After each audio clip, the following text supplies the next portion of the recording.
नमस्कार सर। नमस्कार सर जी। सर क्या नाम है आपका? मेरा नाम लुकेश दास है। मैं जिला राजनांदगांव छत्तीसगढ़ का निवासी हूँ। लुकेश जी, संत रामपाल जी महाराज से नाम दीक्षा आपने कब ली? संत सर जी, संत रामपाल जी महाराज से नाम दीक्षा मैंने 1 मार्च 2014 को ली। संत रामपाल जी महाराज से नाम दीक्षा लेने से पहले आप क्या भक्ति साधनाएं करते थे? संत रामपाल जी महाराज से नाम दीक्षा लेने से पहले चूँकि हम लोग कबीरपंथी थे पहले से, और उसी के अकॉर्डिंग हम लोग सातवें पंथ सतनामी पंथ से बिलोंग करते हैं। और छत्तीसगढ़ में एक संत हुए हैं गुरु घासीदास करके, हम लोग उसी की भक्ति साधना करते थे सर जी। तो फिर आप संत रामपाल जी महाराज की शरण में कैसे आए? संत रामपाल जी महाराज की शरण में हम लोग ऐसे ही अचानक एक दिन पापा टीवी का चैनल चेंज करते करते संत रामपाल जी महाराज का सत्संग साधना टीवी पे आता है, अचानक लग गया सर जी। तो उसी को देखते देखते ऐसे देखते संत रामपाल जी महाराज का ज्ञान थोड़ा समझ में आने लगा।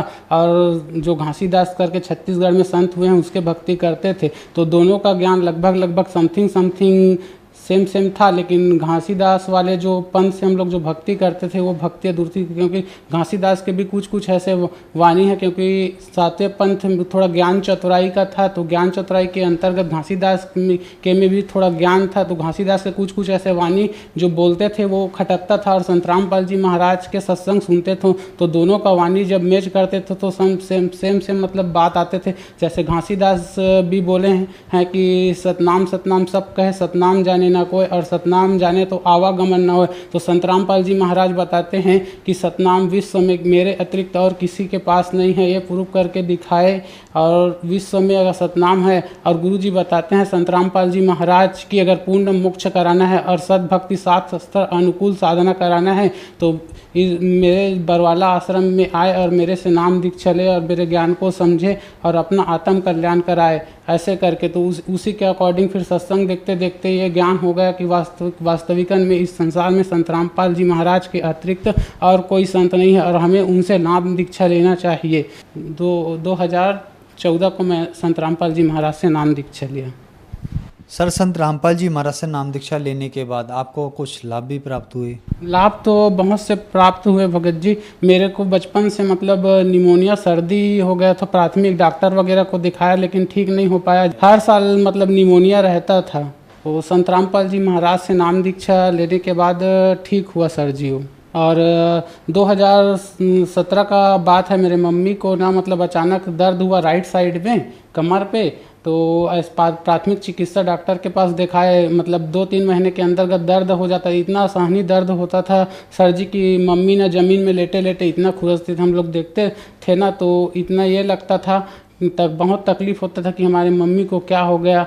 उसके बाद हम लोग प्राथमिक डॉक्टर से दिखाए, तो डॉक्टर 2-3 महीने के अंतर्गत वैसे ही दर्द हुआ तो डॉक्टर बोलता है कि मेरे को लगता है कि हड्डी में कुछ प्रॉब्लम है, आप एक्सरा करवा लो, ऐसे करके। उसके बाद डॉक्टर पर्ची बना कर दिए कि आप राजनांदगांव जिला अस्पताल में जाकर इलाज करवा लेना, वहाँ एक्सरा करवा लेना, ऐसे करके। फिर मैं अपने मम्मी को लेकर राजनांदगांव जिला अस्पताल आ गया, वहाँ एक्सरा वगैरह करवाया।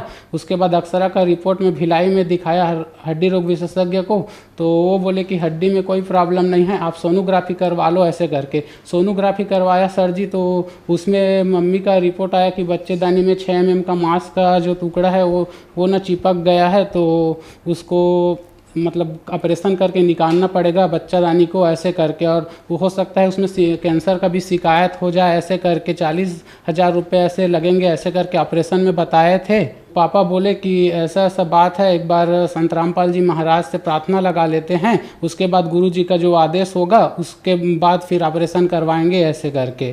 तो पापा संत रामपाल जी महाराज से अरदास लगाए। उसके बाद गुरु जी का संत रामपाल जी महाराज का आदेश हुआ कि बेटा आप परमात्मा ऊपर विश्वास रखो और अपनी भक्ति करते रहो, आपको एक दिन परमात्मा ऊपर विश्वास रखो। उसके बाद भगत जी गुरु जी का आदेश जैसे हुआ ना, हम लोग मेरी मम्मी को मैं डिस्चार्ज करा दिया और संत रामपाल जी महाराज का भक्ति करने लगा।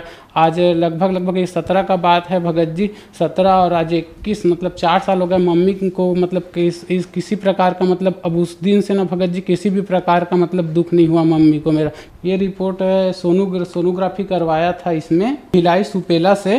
तो इसमें ना मतलब डॉक्टर इसका रिपोर्ट में आया है कि मांस का टुकड़ा बच्चेदानी में 6 mm का जम गया है, 6 mm का। यहाँ रिपोर्ट ये है, रिपोर्ट है, इसमें जम गया ऐसे करके। तो डॉक्टर बोले कि बच्चादानी का ऑपरेशन करके निकालना पड़ेगा, 40,000 रुपये लगेगा ऐसे करके। हम मेरा मम्मी को डिस्चार्ज कराया वहाँ से, और संत रामपाल जी महाराज की बताए हुए भक्ति साधना करते रहें। उसके बाद मेरा मम्मी का जो स्वास्थ्य खराब था, जो तकलीफ़ थी, वो ना संत रामपाल जी महाराज की दया से ठीक हो गया।